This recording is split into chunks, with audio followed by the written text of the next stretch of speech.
22 বছর বয়সী পাখি আক্তার স্বাভাবিক চলাফেরা করতে পারেন না তিনি, বলতে পারেন না কথাও। কিন্তু বড় ভাই আবুল হোসেনের ছবি বুকে নিয়ে এভাবেই হাউমাউ করে কাঁদেন আর ভাইকে খুঁজে বেড়ান তিনি। কি যেন বলতে চান পাখি, কিন্তু বলতে পারছেন না। কিছু বলার ক্ষমতা নেই পাখির। তিনি জন্ম থেকেই শারীরিক ও বাক প্রতিবন্ধী। ছবি বুকে নিয়ে কেবল এদিক সেদিক বড় ভাইকে খুঁজে বেড়ান আর কান্নায় চোখ ভেজান। 5 আগস্ট বৈষম্য বিরোধী ছাত্র আন্দোলনে পুলিশের বুলেট কেড়ে নিয়েছে তার বড় ভাই আবুল হোসেনের প্রাণ। শুধু প্রাণে মেরেই ক্ষান্ত হয়নি ঘাতকরা। থানার সামনে আরো কিছু লাশের সাথে নরপিশাচরা পুড়িয়ে দেয় আবুল হোসেনের মরদেহ।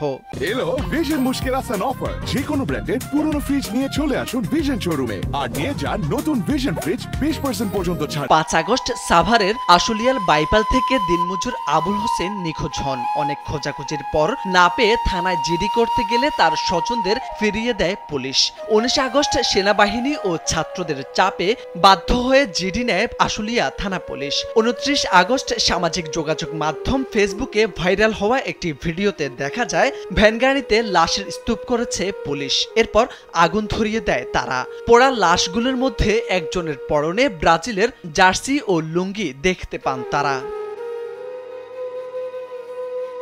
তা দেখেই আবুল হোসেনকে শনাক্ত করেন তার পরিবারের সদস্যরা, কিন্তু লাশটি আর কপালে জোটেনি তাদের। আবুল হোসেনের বাড়ি কুমিল্লার মুরাদনগর উপজেলার ফুলঘর গ্রামে। তিনি সাভারের আশুলিয়া এলাকার রাজমিস্ত্রির কাজ করতেন।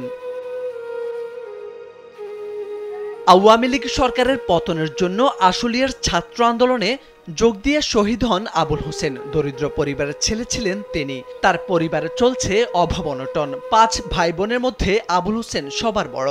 এক বোন প্রতিবন্ধী। আবুল হোসেনের অবুঝ 2 সন্তানের ভরণ পোষণের দায়িত্ব নেবেন কে, এমন প্রশ্ন তার মা সালমা আক্তারের।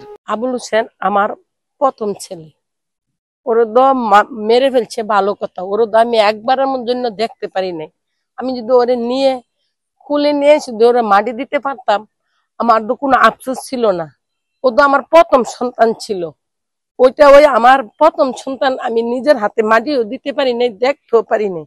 আমরা খুবই গরিব, এখন আমরা চলতে খুবই কষ্ট হয়ে যাবো। আমার বড় ভাই নাই, 2টা ভাতিজা আছে, ভাবি আছে, অনেক হেরার তো দেখাশোনা করতে হবে, এটাই আর কি। আর পুলিশ যখন আমার বাইরের জন্য মাইরে লিছে, এইটাই বর্তমানে আমরা বিচারি চাই। আর কি চামো, সরকারের কাছে থেকে বিচারি চাই।